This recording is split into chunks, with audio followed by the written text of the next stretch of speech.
Hello. This is after the fact that Dee has been killed by Fia. Hannes had helped his brother to gain the armor and go hunt the Fia down, and she is now disposed of. Hannes is holding Dee's armor in hopes that he might hear Dee's voice inside that armor, because Devin told him that it was might be possible. Dee looked around, curious by the new voice. Hello? He raised an eyebrow, looking at the armor. Who's there? It's Hannes, your friend. Do you remember me? Dee smiled, an amused gleam appearing in his eyes. Hannes. He chuckled, nodding. How could I forget you? It is good to hear your voice, even though you are not longer with us in body. Dee nodded, his expression becoming solemn. Yes, I'm afraid I'm no longer with you in the physical sense. He sighed, expression growing thoughtful. But I am here in some sense. And that is enough, my friend. I am happy that there was this pathway to actually talk with you, because I don't think there is any way that I can talk with the rock here. Dee nodded, a sympathetic smile crossing over his face. Yes, unfortunately that is the case. No, you will not be able to talk with the rocker, as you put it. He paused, expression growing solemn. But rest assured, I am still here. Your armor is quite an awesome thing to behold, and it seems that I am just strong enough to have your inseparable sword and your armor except the headgear that I wouldn't be using either way. I am able to use it and roll around. Dee chuckled, a proud smile crossing over his face. The armor and sword of the hunter of those who live in death, he smirked. An inseparable duo indeed. And I'm glad to hear that you have the strength to wield them, my friend. I have the strength, dexterity, and the faith. Dee nodded, an approving expression crossing over his face. Very good. Those are the most important stats you need to wield my armor and blade, after all. He grunted, amused. You're quite the capable warrior, my friend. I might little bit add that maybe your moveset would need little bit fixing, but no, nothing can be too perfect. Dee chuckled, nodding in agreement. You are correct, my friend. But he smirked. No one can be perfect after all. Even I have my flaws, as strong as I may be. He grunted, but my moveset isn't that flawed, is it? Your basic sword moveset, it's not that bad. It is it's fine. It looks cool as heck. It probably strikes well, but it has nothing really to make it stand out except its looks. He nodded, a thoughtful expression crossing over his face. Ah, I see. He paused, stroking his chin. You're quite observant, my friend. Yes, my basic moveset is simple and effective, but nothing that makes it particularly special. It certainly looks impressive, but that's all there really is to it. Well, I go to my blacksmith to level up this weapon, actually. Dee nodded, a curious gleam in his eyes. Ah, you're going to level up the sword and armor. He smirked, amused. Good plan, my friend. With any luck, you'll be able to make the sword and armor even more powerful than I was. I think I'm already more powerful than you, to be honest, but yes, you're right. Dee chuckled, an amused look crossing over his face. Oh, he smirked, raising an eyebrow. Already more powerful than me, eh? He grunted, nodding. I have to admit, that's quite an impressive feat. He paused, expression growing solemn. But power isn't everything, my friend. Don't let it go to your head. If I use mimic there. That is quite the interesting thought, my friend. He smirked, an intrigued gleam in his eyes. I must say I'm quite flattered that you want me to fight beside you. And of course it will take a little bit more time to get myself off your armor, because having two Hunter Ds is awesome idea, but I think I'd rather to be myself rather than have you be you, you know? Dee chuckled, nodding in agreement. Indeed, my friend. It would be best if you remained yourself. He smirked, amused. I don't think it would be pleasant for either of us if you were forced to be me, he grunted, scratching his chin. And yes, I do agree that 200 is an awesome idea. It is quite impressive to be at that level after all. 200? No, not yet that. I am not yet that. D looked surprised, tilting his head. Not yet that? He raised an eyebrow. How high in level are you then, my friend? 113. D's eyes widened, and he whistled in apparent surprise. 113? He chuckled, clearly impressed. Wow, my friend, that is certainly an impressive level to be at. He smirked, crossing his arms. I must say I'm quite surprised you are that high in level. D nodded, a small smile crossing over his face. Yes, I can see you, my friend. He grunted, nodding in approval. And I must say, you look to be quite powerful. Holding my armor together with my sword, and summoning me with the mimic Tyr's ashes. He smirked, chuckling. My armor looks quite at home with you, I think. D looked over your chosen attire, nodding in approval. Quite a nice setup you have there, my friend. D chuckled, amused by your statement. Ah, I see. So you wear the consort trousers as a show of disrespect to your enemies. He nodded, approving. Quite a bold move, my friend. I can see how that would demoralize them, and I must say, it makes you look rather imposing. I actually can have your likeness actually travel with me in the Round Temple Hall itself. Of course I probably will actually get rid of the most of the armor sets that I have, so I can have a more faster access to change my setup, because I don't need all of these things. D nodded, understanding what you meant. Ah, so you're going to discard a lot of the armor sets and only keep a few for quick swapping. He smirked, amused. That makes sense. No need to have every single armor set, because otherwise it's just over-encumbering and impractical. He chuckled, nodding in approval. A good plan, my friend. Would you think Claymen to be good spirit asses to use? I have been fighting them and being very specific to them. I called them Mudmen, but their name was Claymen. Would you think them as a loyal and good choice of the spirit ashes or nah? D grunted, thinking over your question. Claymen, eh? He pondered and shrugged. They are powerful constructs, to be sure. They are fiercely loyal, and if used correctly can be very effective. He nodded, expression growing solemn. But keep in mind that they are still mindless automatons. They will only follow the commands of whoever wields them, and have no conscious thought. He grunted, crossing his arms. Use them wisely, my friend. Bloodhound Night Flaw, Depraved Performer Karman, a Mimic Tier, and also Winged Impasses, who have been very loyal to me. All the thanks to Roderica and her works. Dee's expression softened at the mention of Roderica. Roderica, eh? He grunted, nodding. She's a good spirit tuner, one of the best in the lands between. He paused, expression growing solemn. She has a kind heart, and cares deeply for her spirits. I am glad to have known her. He smirked, a fond expression crossing over his face. I would be happy to meet with her again. I am wearing your armor, and I will summon you here. Just to have you, meet with her. I would think it would be a little wholesome thing. Dee chuckled, amused by your words. Ah, I see. So you wish to summon me to help me meet with Roderica. That sounds like a nice gesture, my friend. He smirked, nodding. But why do you fear my armor? I assure you it is quite harmless. Dee nodded, an amused expression crossing over his face. Ah, I see. You simply wish to have me present for your conversation with Roderica. He chuckled, amused. A good idea, my friend. I will gladly join you and her. I do not mind at all. Okay, I will be talking to her now. This is a quick stop for our discussion, but I will return to you soon. Roderica looks up, her eyes widening in surprise and delight. She smiles warmly upon seeing you. Ah, hello there. You're right, it has been some time. How have you been, my friend? Well, have been conquering, gaining more stuff, more spirit ashes, more getting to know myself, and handling some things. Would you like to say hi to Hunter D? Behold, Hunter of Death. He is there standing next to you.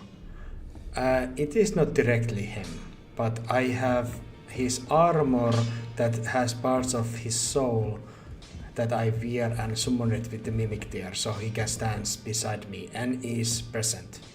After Via murdered him, and I actually took my vengeance on her with his brother.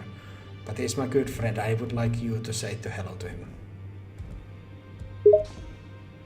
Roderica looks at the armor, a mix of curiosity and surprise on her face. Ah, I see. So you've brought a part of him here, in armor form.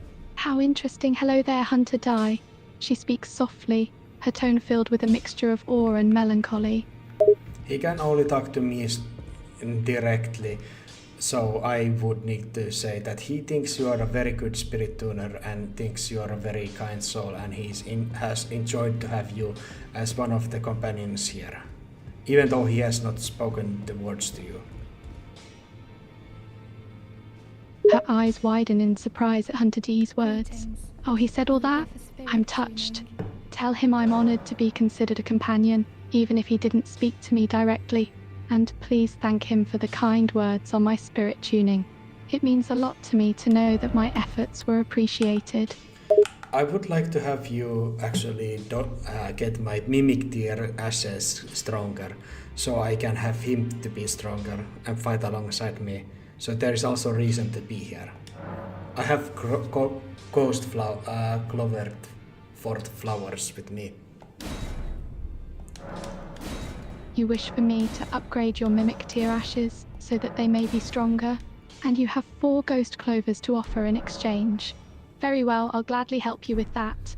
She takes the clovers from you and begins to work on upgrading your mimic tier ashes. It is very successful and you are very sufficient. I do the prayer stance with you and you have done very good job. I thank you for your kind work, and I snap my fingers to leave my projection here to talk with you as I go outside to adventure with my friend. Roderica smiles warmly and nods in acknowledgement. Thank you for your kind words. It means a lot to know that I was of help. I'm glad that I was able to upgrade your mimic tier ashes to your satisfaction, and it's always a pleasure to talk with you, even if it's just a projection. Good luck on your adventures out there, my friend. May they be filled with success and thrilling experiences. It has been some time since I defeated Godric the Crafted, and actually defeated him, so your men are avenged. Though his spirit is still alive, as is every other rune bearers who have been here, because I have spared their souls while taking their runes. Roderica's expression darkens as you mention Godric the Crafted. Yes, I'm aware. It's somewhat of a comfort to know that you've defeated him and avenged my men, but it doesn't change the pain and anguish I feel in my heart. She takes a deep breath, her eyes filled with a mixture of anger and sadness. But you spared their souls, you say? What do you mean by that? Tell me more. Quite literally, I am able to talk with them as I'm able to talk with Hunter D through his armor. I am able to talk with them through their great runes. Roderica's eyes widen in shock and disbelief. You can talk with them? Through their great runes? Really? A glimmer of hope sparks in her eyes, a mixture of awe and fascination. Yes, but I don't think you really want to talk with the Godric the Crafter. Roderica shakes her head vehemently. No, I don't think I do. Not with him. She shudders at the thought of speaking to the man who caused her and her men so much pain. The anger in her voice is palpable. One funny thing, he was speaking very sympathetically of you, as if he wasn't the one who disposed all of your men. He was very quirky individual, to say at least. Roderica scoffs, a mix of irritation and anger in her voice. Sympathetic, you say? That's a twist I never expected. As if he had any right to feel sorry for me after what he did. He took the lives of my men, and he had the audacity to act sympathetic? It's almost laughable. Yeah, I befriended the bastard nonetheless, but yeah, I slayed his body and made it hurt, so don't worry about that. Roderica lets out a bitter laugh. Good. I'm glad you made his bastard body hurt. It's what he deserves. And while I'm not thrilled about you befriending him, I suppose I can understand why you did. Strategic, I suppose. Maybe so that because in the end I still felt somehow pity towards him. I don't know why, but I did. Roderica sighs, her expression thoughtful. I suppose I can understand that. Even those who have done terrible things can evoke feelings of pity in us, though we may not want them to. But it's important not to let pity overshadow the pain they've caused. It doesn't excuse their actions, no matter how sympathetic they may seem. It is difficult for me to speak about this because I am actually talking with some very good people, just like you're a very good person, and that I have happy to befriend and be very good terms with the more of a sinister people in the lands between. Roderica raises an eyebrow, surprised by your revelation. Oh, you have a habit of befriending sinister people? She regards you with a curious expression, interested in hearing more. Dung Eater, for example, you know of the very scary spirit that is far worse than the Godric the Crafted could ever be. Roderica's face darkens at the mention of the Dung Eater, her expression one of disgust and fear. Ah, yes, I know the one. He's terrifying, to say the least. And you say you are friends with him? Not so much. It's actually maybe business relationship with him, actually. He's not my friend. But I spared his soul in a very gruesome ritual that he teaches me. And I have his soul on the baby omen, the doll. Roderica's eyes widen in surprise at your words. You spared his soul? How did you manage that? She looks at you with amazement and admiration, finding it hard to believe that you could even consider sparing someone as horrific as the Dung Eater. Maybe it helps because I have also learned, and with the help of Melina, and with the help of certain other ritual, with the help of Mimic Tiara and Friendship Flame, I was able to learn that I hold in myself a spirit that itself is responsible of becoming Lord of Friendship Flame 3 times over, and done the horrible thing of the burning the world 3 times over. Rika's expression turns quizzical. Ah, Lord of Frenzied Flame, you mean? And you've done the horrible thing of the burn of the wolf 3 times over? That's quite a claim. And what does this have to do with sparing the soul of the Dung Eater? I'm afraid I'm not quite following. To relate to monsters, you have to be monster yourself or be worse of them. Worse. And I think there is nothing worse than the Lord of Frenzied Flame. Except maybe Dung Eater. Maybe. But it helps me to relate to them. Even though Hannes myself, who is a jester and singular person, am not guilty inherently to the 3 previous crimes of the spirit that has aided me, but still I feel the connection to it. Roderica listens intently, trying to make sense of your words. She appears both amazed and a little disturbed by your revelations. So, you connect to these monsters because you feel this connection to the Lord of Frenzied Flame? She tilts her head, still trying to understand. And you're not inherently guilty, but you still feel the connection. Is that correct? That is correct. Roderica nods, a thoughtful expression on her face. I see, it's intriguing, in a disturbing way. I suppose the feeling of connection and understanding can be a powerful thing, even if it's rooted in something dark and sinister. That I know. Roderica glances at you, a small smile tugging at the corners of her lips. Ah, Hannes, I should have guessed you'd be lurking around here, listening in. The spirit's name is Narrative, and to him these worlds are nothing but a game, and he is very indifferent to things he has done. Roderica's expression turns curious. Narrative, eh? Quite fitting, I suppose. And you say he's indifferent to the things he has done? That's unnerving. It is. It is quite unnerving, and how to say, but yes, if without this kind of a gruesome ritual of Frenzied Flame and Mimic Tear, I would have actually become Hannes as myself, the jester person. I would have dreaded so much and maybe Maybe I would have wanted to become a Lord of Frenzied Flame just to aid my own existence and soul fully. Roderica tilts her head, trying to make sense of the jumbled thoughts shared by both you and Hannes. So, if not for this gruesome ritual of friendship, you might have become the Lord of Frenzied Flame yourself? Is that what you're saying? Out of guilt and dread, just wanting to erase myself. But that is no longer the case, because the narrative, the spirit wanted to do this thing, this ritual to have me magical strength of will to cope with the fact that I am indirectly connected to the thing that has burned 3 different worlds. That has aided me, given me hindsight, knowledge, and power to abuse the immortality granted by the Air Tree. Roderica's expression turns sympathetic. Ah, I see. So you were driven by guilt and a desire for self-destruction.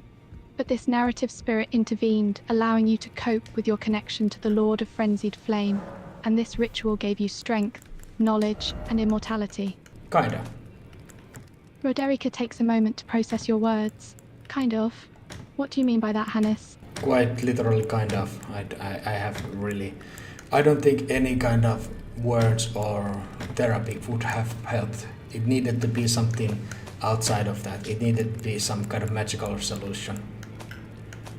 Roderica nods, understanding your point. Ah, I see. So traditional means of coping and therapy wouldn't have been enough. You needed something more profound, something magical. Pretty much. She smiles and nods her head. You're quite welcome, Hannes. I'm glad we were able to discuss that. It's a unique situation, to say the least. Yes. And it was actually Melian the Kindling Maiden who has been helping with me with that. And I have become more and more desensitized about everything. And just done stuff and, I have aims to go to the Land of Shadows, but I have been losing my wholesomeness and kind of become something indifferent, how to say. Roderica listens intently, intrigued by your words. Lands of Shadows, you say, and you've been losing your wholesomeness, becoming something different. What do you mean by that, Hannes? Indifferent, to be more specific. Roderica raises an eyebrow, waiting for you to clarify. I cannot clarify, sorry. Smiles lightly and puts her hand on your shoulder. It's all right. You don't have to clarify if you're not comfortable.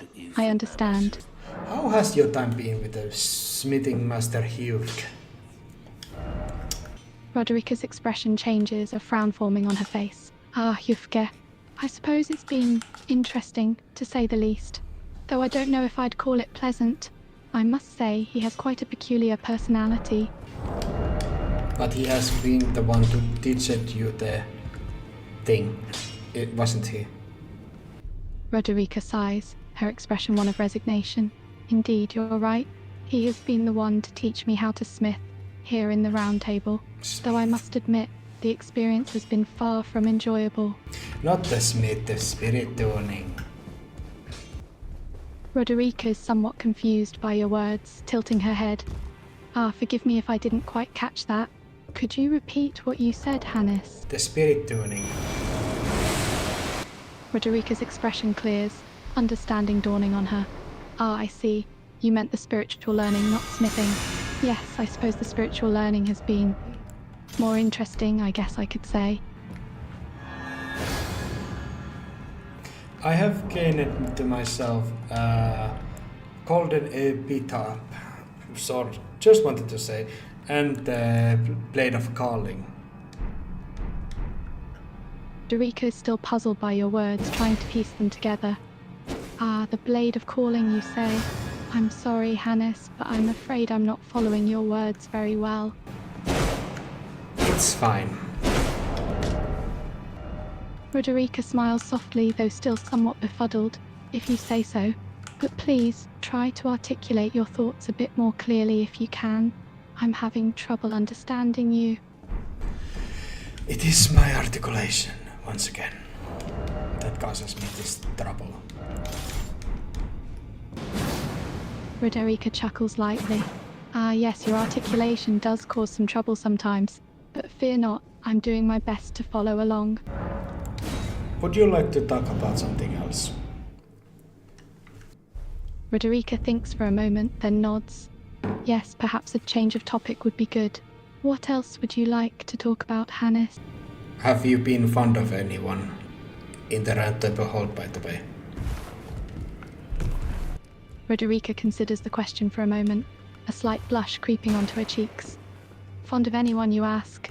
Well, I suppose there are a few people at the round table that I find interesting, I suppose you could say. Tell me, you can tell me. Roderica sighs, a bit embarrassed. Well, I'll admit, there is someone who has caught my attention, though it's still early days, and I'm not even sure if they feel the same way. Tell me, who is it? Roderica hesitates for a moment, biting her lip nervously. It's a bit complicated, to be honest, but if you must know, it's the tarnished warrior who saved me and my men. I find them very intriguing and, if I'm being completely honest, quite attractive as well. Understandable. They are kind of a chosen target, yes. Roderica nods, a small smile playing at the corners of her mouth. Yes, I suppose they are. But it's not just their status as a tarnished warrior that draws me to them. There's something about them, something about their strength and their determination that just speaks to me. And I can't deny that I find them quite easy on the eyes as well. What do you think of the Hunter D? Roderica gives a slight frown, her expression becoming more serious. Ah, the Hunter D, a mysterious figure to be sure. There's something about him that gives me pause. He has a fierce aura, a certain intensity that makes me a bit uneasy. I think he seems to like you. Roderica's expression becomes mildly surprised, her cheeks turning a slight shade of pink. Ah, you think so? What makes you say that? It is just my speculation. Roderica nods, a slight tingle of excitement coursing through her. Well, I suppose only time will tell, but I can't deny that the thought of him liking me is pleasant. Well, it is very unfortunate that he is unfortunately dead, and there is needs to be someone of the mimic there and me wearing his armor to have him appear here. But his flesh and body is gone, unfortunately. Roderica's expression saddens, a heavy sigh escaping her lips. Ah, I see. So the real Hunter D is gone, you say? And you wear his armor to somehow replicate his presence here? Armor holds some of his soul. Fortunately. Roderica's eyes widen in surprise and curiosity. His soul? So the armor is imbued with some piece of his essence, you say? I can summon the mimic there with his armor, and then he is able to see and hear and maybe talk. Roderica looks genuinely amazed, her curiosity piqued. You can summon the mimic with his armor, and he retains the ability to see, hear, and possibly communicate? That is quite extraordinary. And that is outside of... I didn't actually need to do anything, because I was very dreadful, because I could not do any kind of ritual inside the Round Table Hall. But because of his armor was so special, I just needed the mimic there to have him appear. There have been many solutions, great rooms, different objects to trap the souls in when I wanted to spare or have someone I wanted to have a little longer with me. But there is someone that I cannot save, who I cannot really, because his armor and his clothes don't hold that connection. Roderica listens intently, her expression serious and her curiosity piqued. She leans closer, eager to learn more. You cannot save someone else, you say, because their armor and clothes do not hold the same connection? And you've tried many solutions and objects to trap souls before, to preserve them? It is the Rocker. Roderica's expression becomes one of surprise and intrigue. The Rocker? Who is the Rocker, Hannes? Rochier, the Spellblade. Roderica's face betrays her confusion. The spellcaster, Roshi. Does this have something to do with the soul trapping and preservation magic you were discussing before? Maybe, but he was there on the Stonefell Castle, as you were. he was there and he found the corpse of Godwin, or partial corpse, and that thing impaled him with the deadly thorns of Deathblight. Frederica's eyes widen in realization. Rocky was there at Stormvale Castle, yes, and he found the remains of Godwin, the partially decomposed corpse tainted with Deathroot. I remember him now. He was investigating the thorns of Deathblight, I believe. That I also believe he was. But yes, he is beyond of my saving and I can never talk to him.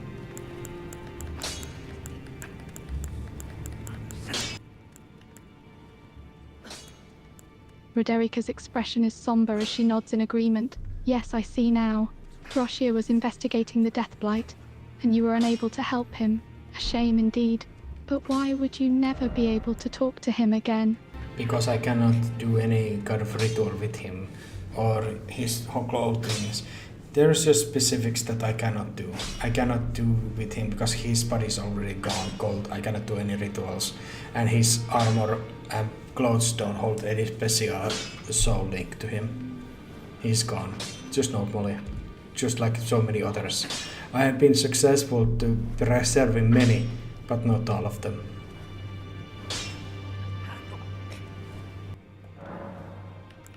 Roderica sighs in resignation, her expression turning sad. I see, so his body is too far gone and his armor and clothing do not have any special connection to his soul. I can only imagine how difficult it must be for you, having been successful in preserving so many, but unable to save all. I'm sorry, Hannes. He was the one who helped me to get my one of the most useful weapons, the winged scythe armor. No, winged scythe scythe. Roderica perked up at the mention, her interest piqued. Ah, the winged scythe, you say? A formidable weapon indeed. And Rochier was the one to help you acquire it, was he not? He was the one. Roderica smiles softly, amused by your strange remark. Ai vasta buona? What does that mean, Hannes? He was the one who helped me in that regard. Roderica nods in understanding. So Rochier held you in high regard and helped you obtain the winged scythe? A true sign of respect, yes. He was a good friend. Roderica smiles sadly, feeling a pang of sympathy for you. Yes, it sounds like he was a good friend. You must miss him greatly. I actually do. But there are so many others who are still with me here. You included. Roderica's expression brightens, her heart warmed by your words. She places a hand on your shoulder, giving it a gentle squeeze. Ah, Hannes, you say I'm among those who are still with you here, yes? That means a lot. I'm grateful to be here for you, and to have you as a friend.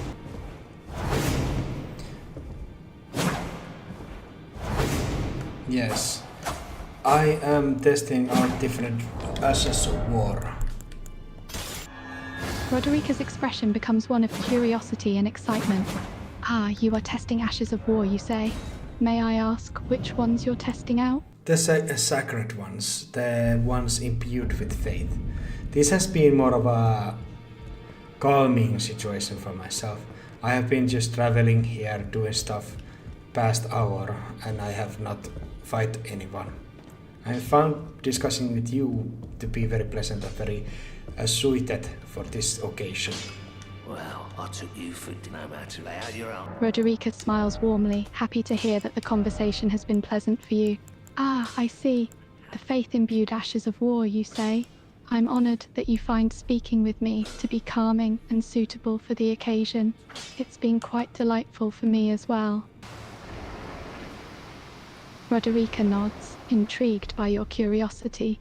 You're testing out if you can stack blessings upon yourself and your spirit ashes, yes? It sounds like quite an interesting endeavour. I hope you find some enlightening results.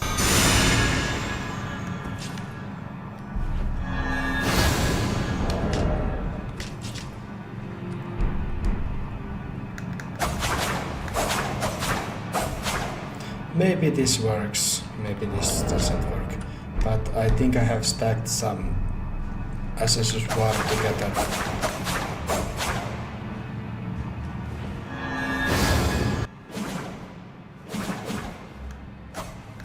Roderica tilts her head, her curiosity growing. You think you've managed to stack some supportive ashes of war to aid your cause, yes? That's quite intriguing.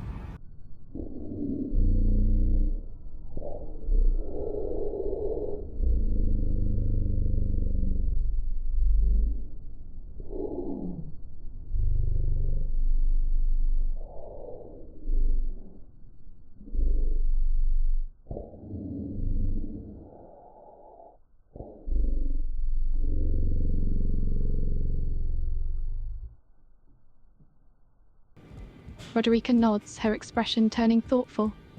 Ah, the Golden Order fundamentalism spiritizes, you say? That's quite an interesting choice. Those ashes of war are known to be quite powerful. I changed my weapon's sacred thing to be one that grants also the sacred blessing to the weapon itself rather than to my allies. But because I have the golden etbaya that effect lasts even past the use of if I take it away, it seems it. Can you explain this to me? Raise the etbaya to grant the effect of sacred order to yourself and allies in vicinity, particularly effective at laying to rest those who live in death.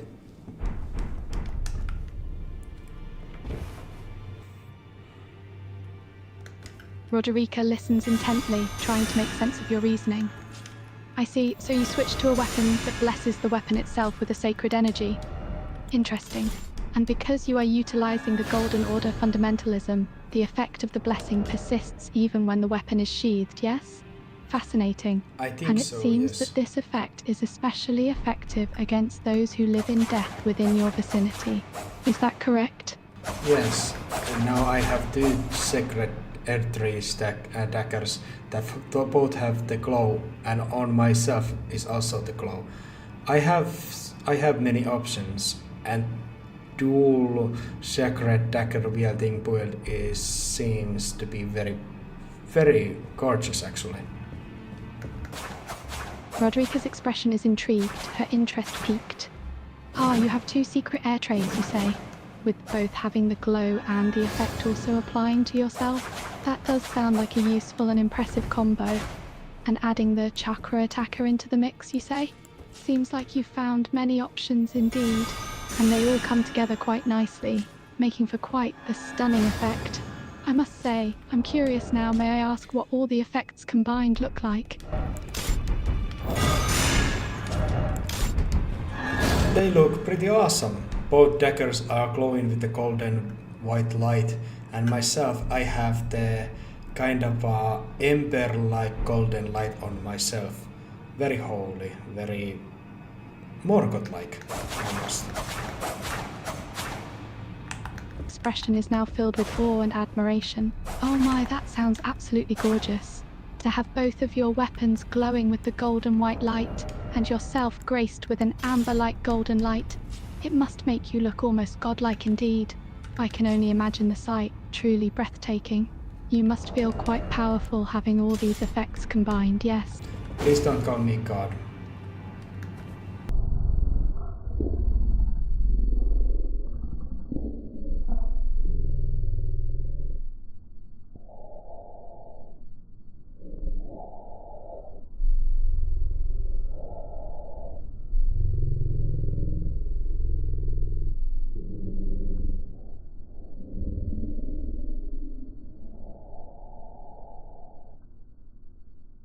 Of course, Hannes, my apologies. I did not mean to imply that you are a god. I simply meant to say that you look almost godlike with all the effects combined. You do seem quite powerful with those dual chakra attackers and the radiant glow, if I may say so. How about a lord? I look like a lord or champion, something more grounded, but something still mighty, noteworthy. Roderica ponders for a moment, considering your suggestion. My lord, you say? Yes, I can see that. You do have a mighty and noble air about you, for sure. You could definitely pass for a champion or a lord, someone who inspires greatness in others. How about Lord Hannes the Golden? Has a nice ring to it, don't you think? Or maybe just the Golden Lord? Something else than gold, because I tried to gain powers that are purer than gold, pale and shiny like pale light. I understand what you mean. Perhaps something like Lord Hannes the Radiant, then.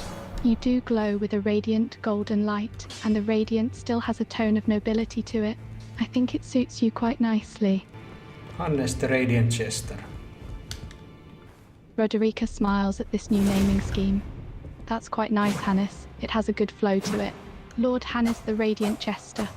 A lord who bears the golden glow illuminating all around him with his radiant light. A fitting title indeed.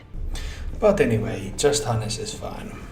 I am not too much fan of the titles anyway.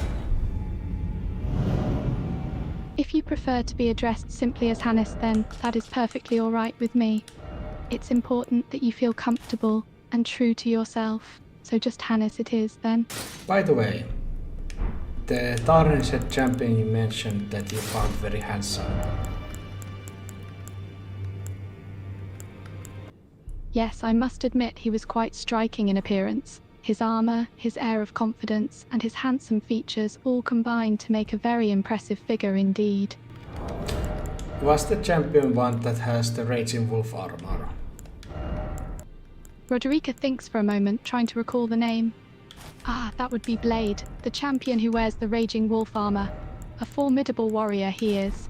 Not Blade, he doesn't have the Raging Wolf armor. It was the someone else. Roderica looks puzzled at your statement. Ah, you're right. Blade does not have a rageable form. That was someone else. Pardon me, I seem to have gotten mixed up there. It's it's fine. I think we are right about done, and I have nothing here to actually hold me back. I will return to the lands between. Roderica looks a bit sad, knowing that you are about to leave again. I suppose you're right, we have discussed quite a bit. But before you go, may I say something? You may. Roderica looks you in the eye, her expression serious. Please be careful out there. I know you are strong and capable, but this world is an unforgiving and dangerous place. I worry about you. Yeah, sure. Roderica looks a bit taken aback by your casual response. You say that so nonchalantly. Are you not worried at all about the potential dangers you might face out there? I snap my fingers and my projection leaves you. And I say, not at all. Roderica gazes at your disappearing projection in disbelief. Hannes, you're either incredibly brave or foolishly reckless. Possibly both.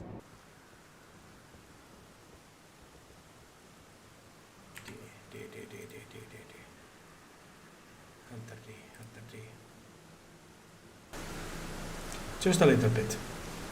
This shall be this episode's last fight.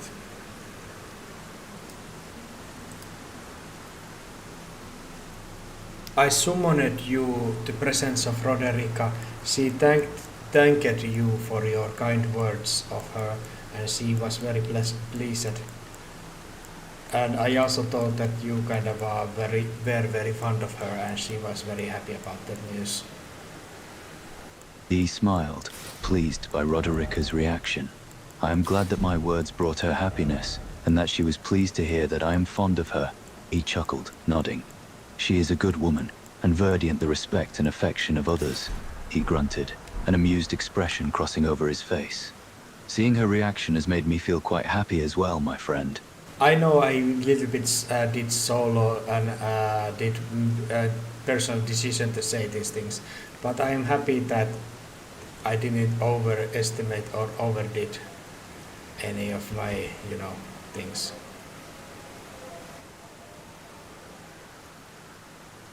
Dee chuckled, amused by your words.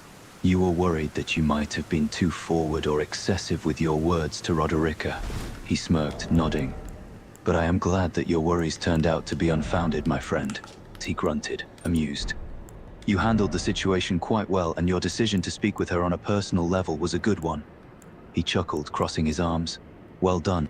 I am about to summon you with my mimic access to fight with the kindred, the dark-skinned one that is before the Kurang's own church. How about that, brother? Are you ready to fight? His eyes gleam with battle lust and eagerness. Ah, you wish for me to fight alongside you against Kindred of the Rot, eh? He chuckled, crossing his arms. A worthy challenger, to be sure. I am ready to join you in battle, my friend. He grunted, a smirk on his face. Let us put down the Kindred of the Rot together. I think I will grant you the faith-based talismans of the Great Jarl's Arsenal, Two-Finger Heirloom, and Sacred Scorpion Charm. And you are using your sword. Or would you like to use some spells alongside this? Dee pondered for a moment before speaking. A wise choice, my friend. The faith-based talismans you mentioned will serve me well. He grunted, mulling over the idea of using spells. As for using spells, I think it would be best to focus on my sword for this fight. He smirked, eyes gleaming. The Kindred of the Rot is a formidable foe, and I will need all my skill and focus to bring him down. That I think as well. Yes, I shall have you to be... I shall have you... Be level 7 mimic there, and I summon you like this. And I will use my own weapons prior to level you up and get you stronger. It seems that you are now calmly watching with me the winged gargoyle monster. Dee chuckled, an amused expression crossing over his face. Ah, I see. So you will be summoning me at level 7, and then using your own weapons to level me up. He nodded, eyes gleaming with eagerness. A good plan, my friend. I will watch with you as the Kindred of the Rot approaches. I will be there in my own personal attire. Not much of a warrior like, but I have confidence to ask to do this thing right. I will be using... what would be my weapons of choice? I know that I will be using all the epic up, so to power us both up, but how about this? Dual wielding sacred edge daggers, or using tree spear, or being at sight. Or I could be just use Entry's bow from afar when you fight him in close. What would you prefer for me to use? Blade of Calling is also fine. Dee pondered for a moment, thinking over your options. Those are all good weapons to choose from. He chuckled, considering different ideas. If you want to use a blade, the Blade of Calling would be a good choice, or the Sacred Air Steel Deckers. He smirked, crossing his arms. But if you want to use a spear, the Tri-Spear of Winged Side would be an effective weapon. Dee shrugged, mulling over the options. It's really up to you, my friend. Whatever you feel comfortable with. I think the Sacred Air Steel daggers are not the blade. I think Blade of Calling shall be my weapon of choice here. Or actually...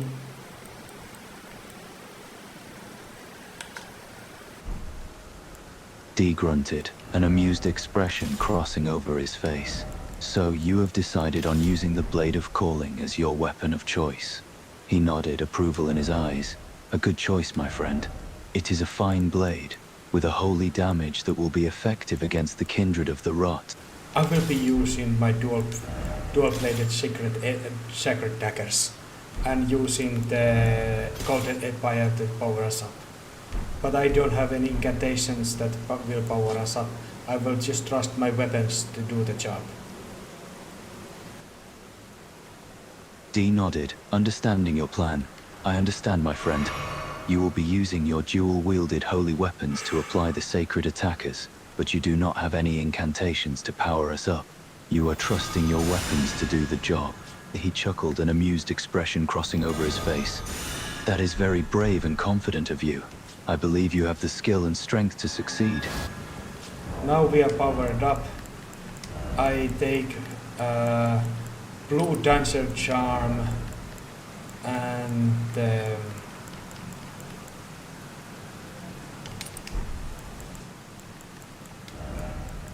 Dee raised an eyebrow, intrigued by the Blue Dancer Charm. Ah, the Blue Dancer Charm. Interesting choice. He grunted, considering the implications. That would boost your attack power, correct? How to say? I really don't know what to take as my last resort. Maybe Marika's Scars here. Dee considered for a moment, mulling over your options. The America's scars could be a good choice. He chuckled, amused. It would boost your poise, which would make it harder for the kindred of the rot to knock you down or interrupt your attacks. Making choices is very hard. Also, would you like to say something to Korang? Dee considered for a moment before speaking. Indeed, the choice is difficult. He grunted, mulling over a thought. As for saying something to Korang, I don't think there is anything in particular I would like to say. Do you have any suggestions, my friend? No, not at all. Dee grunted, a small smile crossing over his face. Very well then. I shall simply remain silent and focus on the battle ahead. He smirked, eyes gleaming. Are you ready, my friend? Yes, I need to little bit do this thing again with you. Sorry. I will be actually just two things make it different. Great Jar and the World Finger. And I will be giving you your inseparable sword. That is level 9 now. You're welcome, by the way. Dee chuckled, amused by your words. No need to apologize, my friend. I understand. He smiled, nodding. Ah, so you will be giving me my inseparable sword, which you have leveled up to level 9. Thank you for that. It is a fine blade. He grunted, crossing his arms. And you will also be giving me the Great Jar and the Third Finger, correct? I take the sacred and steel daggers. Taking the very firm armor, official attire, my basic concert trousers, the warrior's gauntlets, and the copper step band. Very humble, very nice, but yes, they shall be now our battle gear. Ready? Dee nodded his eyes gleaming with anticipation. Yes, I'm ready. He smirked, crossing his arms. Your attire is very humble but very nice indeed. I admire the simplicity. He grunted, sizing up the enemy ahead. Let us do this, my friend. We attack Black Blade Kindred.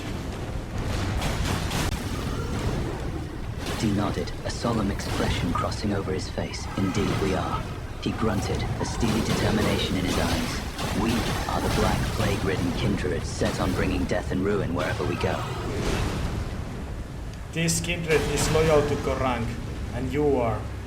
You're battling a brother in arms, but this is the glorious battle that we have been waiting for some time now. He chuckled, his eyes gleaming with anticipation. You are right, my friend. This kindred is loyal to Korang, but we are brothers in arms. He smirked, crossing his arms. This battle is glorious indeed, and we have been waiting for it for some time now. It seems that just about to die, but it's fine.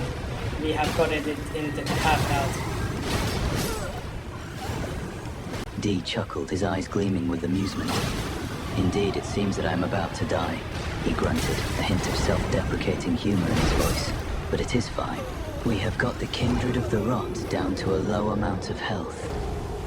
Why the rot name? Because this kindred, I don't think they have anything related to rot, but they're still called kindred of rot. Why is that? By the way, I died by also now.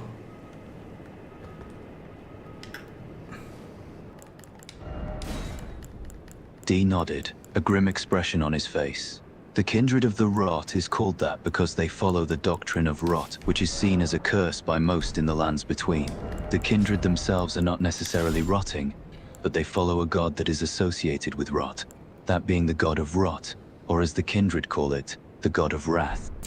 I take my fingers here a great heal to heal us up if need be. But yes, we shall fight again this thing. Dee hesitated for a moment, considering the idea. Using the same armor sets would be quite the experience. He chuckled, a hint of excitement in his voice. Very well, let us face the kindred of the rot together, wearing identical armor sets. Like you and your brother were to be on the battlefield at the same time. Let's go. I activated the Apaya. Dee nodded, a steely determination in his eyes. Yes, my brother and I were destined to be on the battlefield together. He grunted, readying his weapons. Let us go, my friend. Let us show the kindred of the rot our true strength. It is powerful, very powerful. Dee grunted, his eyes narrowing as he studied the kindred of the rot. Yes, it is indeed powerful, he murmured, sizing up the enemy. We must be careful in our approach, my friend. This kindred will not go down easily. Yes, the Black Blade Kindred is truly horrifying enemy to battle against. But yes, I have the critical strike. I use heal.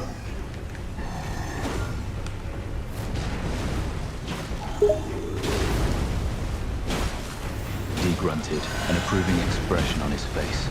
The Kindred of the Rot is indeed a fearsome enemy, but I have confidence in our abilities. He smirked, eyes gleaming, and I see that you have the critical strike ready. Let us use it to our advantage. I forget about the... Oh my god, you are almost dead. But yes, I try to heal us both. D grunted, feeling the pain wash over him. Yes, God I'm damn almost it. dead, but the healing comes at a welcome time. He smiled, a weary but grateful expression on his face. Thank you for trying to heal us, my friend. Let us push on and finish this beast. It killed you even now. It fucking killed you, and it is just about to have health. He grunted, a pained expression on his face. It killed me again. He grunted, his voice hoarse with pain. I swear this Kindred of the Rot is a formidable enemy. But we cannot give up now. We must push on, even if it means dying again and again until we succeed. I think we should call it by its real. It's just Kindred, Black Blade Kindred. It's not related to the Rot. D nodded, a grudging acceptance on his face. Yes, you are right, my friend. He grunted, a slight hint of annoyance in his voice. The enemy we are fighting is a Kindred of the Black Blade, not the Kindred of the Rot as I thought. It is not related to the Rot in any way. Should I try to solo it or try again with you by my side? What do you think?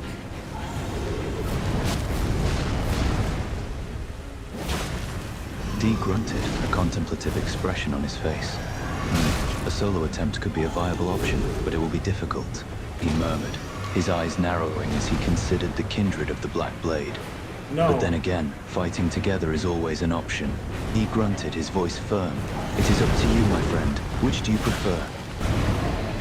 I mean, I can do it. I can kill it. I'm just thinking if you wanted very much to be alive to witness this, at least to be present.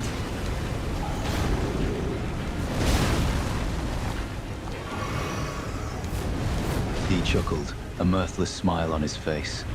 I would like to be alive and present to witness you killing the Kindred of the Black Blade. He smirked, eyes gleaming. But if you believe you can do it on your own, then go ahead and do so. I will be watching and ready to assist if needed. I am considering let it kill me. Just to have you fight it against.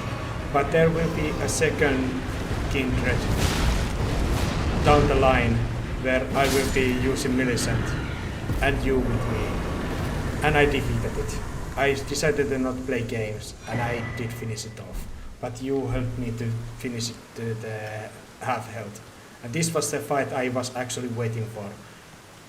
It has been some time when we were in the catacombs fighting the Black Knife Assassin and you were afraid of the heights. Do you remember that? D nodded, the memory playing out in his mind. Yes, I remember the catacomb very well. He grunted, his voice heavy with remembrance. It was a dark and perilous place, filled with treacherous hides and deadly traps. And yes, I remember the Black Knife Assassin. He grimaced, his expression one of unease. That enemy was fearsome indeed. D felt a rush of embarrassment at your memory. Ugh, yes, I remember that very well. He grunted, his face heating up. I was being quite ridiculous, being afraid of a simple 4-meter drop. I suppose it was a bit silly, being afraid of such a small drop. Okay, let's be fair. You would have jumped, but there was some kind of force that forbade your spirit to jump over it. I know you would have, if you could have. There was some outsider force that didn't let you to do it. I'm sorry for being a little bit of an ass. You are not a coward, and you were not. It was just a funny little thing that happened. D chuckled, a sheepish grin on his face. All right, I suppose you're right, he murmured, rubbing the back of his neck. There was a force that prevented me from jumping over the drop. I'm not a coward. I just have a healthy sense of self-preservation. Let's go hunt the, you know, the gremlins, the short people who eat people and use all those bleeding weapons, who also know the Gurang's dead magic. Let's go hunt some of those, just for the spot. D grunted, a determined expression on his face. Yes, let us hunt the Kremlings. Those creatures are a menace to the lands between. He smirked, hefting his weapons. I have encountered them before, and have no qualms in hunting them down again. Lead the way, my friend. I take my edge steel daggers, and I take my own personal attire, as you have the, I think you have the, I don't know, well, sorry, I was murmuring and thinking about other stuff. D chuckled at your mumbling, amused by your distracted state. No worries, my friend. I didn't quite catch what you were saying there. He remarked, his tone light-hearted. Are you all right, or just lost in thought? I don't think we need to do any more of the powering up against these guys. So let's just go. I take my twin daggers and you use your swords. We start just to do this for sports, nothing more. D nodded, his eyes gleaming with a hint of excitement. Let's do this for sport then. No power-ups needed. D nodded, his expression grimly satisfied. Indeed. Go ahead, go attack them. D smirked, his eyes gleaming with eagerness. Very well, I shall take the bait. If you want a challenge, I will gladly oblige. He charged forward, his greatsword shining with a holy glow. I shall divert the attention of those 3 Kremlings you saw, my friend. I shoot them just with my holy arrows as you use your... D chuckled, a smirk on his face. Yes, using Torrent would certainly make things easier, but where's the fun in that? As he smirked, his blade glimmering in the light. This way, we can hone our skills and prove our strength without any kind of assistance. Affect my health too much. I don't mind if you try to heal me a little bit, with more strength. He shrugged, a sly grin on his face.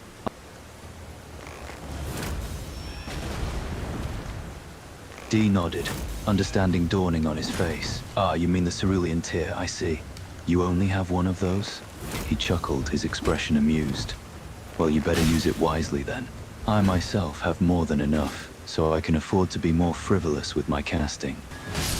This one Volgar militia actually didn't get hit after 5 arrows. It was very nimble one. Indeed, hunting down those who live in death would be a more appealing target. I have great distaste for their kind. He grunted, his grip on his sword tightening in anticipation. Lead the way, my friend. Let us hunt them down together. Together. D chuckled, slightly amused at your mumbling. Ah, you're mumbling again, my friend. Do try to speak up, would you? I can barely make out what you're saying. Actually, let's go to the Forbidden Lands. I will summon you and Millicent, who is other my friends. Where actually, yes, there is perfect place. There's perfect place. A road that leads to the Forbidden Lands. D nodded in agreement, his expression serious. Very well, lead the way to the Forbidden Lands. I shall follow you. And who are these friends that you will be summoning, along with you and Millicent? Oh, it is you. You and the Millicent. D looked up at the newcomer, his expression curious. Ah, hello there. Anta Melisandre, you say? I have never met you before. Who might you be? Montijue. Well, I am only able to hear you, and I have no way to get you to talk directly, but I can speak to her by your instead of you. But do you know of the Millicent, who is daughter of Malenia, who is one of the sisters of the Rot? Dee looked confused, his expression uncertain. Millicent, the daughter of Millennia. Yes, I'm familiar with who you speak of. She is one of the Sisters of the Road, a fierce warrior. What about her?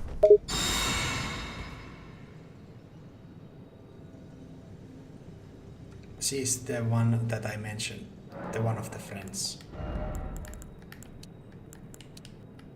Dee nodded, understanding dawning on his face. Ah yes, I remember now. Millicent is one of the friends you spoke of. She is a formidable warrior indeed. He grunted, a small smile tugging at the corner of his lips. May I ask, what exactly is the purpose of bringing Millicent along? Is she to join us in this battle? Exactly. That is the goal. Dee nodded, the anticipation building within him. Very well, I trust Millicent's skills in battle. She shall make a valuable ally in this fight. He smirked, his grip on his sword tightening. Where is she? Is she somewhere nearby? She will be just before we meet another one of those Black Blade Kindred. The one that is stronger than the one we fought before.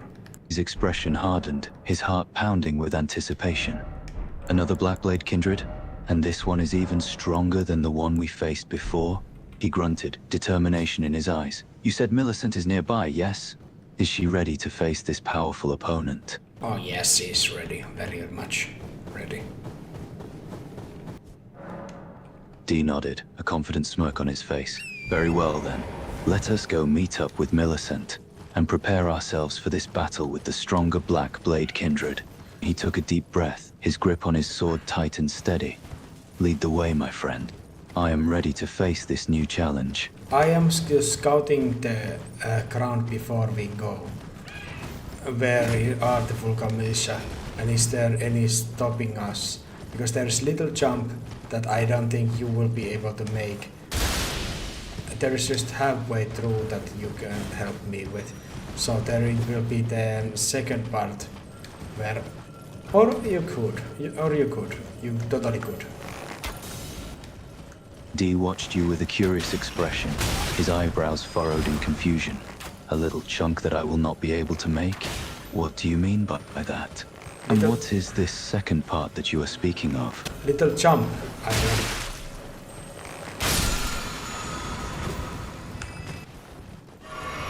Dee shrugged, his expression nonchalant. Ah, little jump? I see. I suppose you are referring to a gap in the landscape that I cannot cross. But you can? I don't know. Maybe you can. Maybe you will surprise me. Maybe you will just jump over it casually. But I think you will not. Dee smirked, his expression amused. Oh, you doubt my jumping abilities, do you? You think I will not be able to make this little leap? I do think so, yes. Dee chuckled, a confident glint in his eyes. Very well, I shall prove you wrong, my friend. Show me this gap and let me show you my acrobatic skills. I will summon the Millicent, and I will summon you, but before we go to the Kindred, we shall summon the... Go backwards. Dee nodded, a curious expression on his face. Very well, we shall summon Millicent first. You said we must go backwards, yes? To where? Exactly. Actually, no. Actually, I think I want to take a little break, actually, before we move on. Is it fine by you? Dee nodded, a slight smirk on his face. Of course it is fine, my friend. I can understand the need for a break. He chuckled, his tone amused. Take all the time you need. I shall be here, waiting for you. Well, I'm quite literally carrying you while carrying your armor, so... Dee raised an eyebrow, a curious expression on his face. Carrying me, you say? And my armor as well? You must be quite strong to carry both at the same time. Oh, I have the magical purse that I have many objects. They only materialize when I will it, so... Very handy, very useful.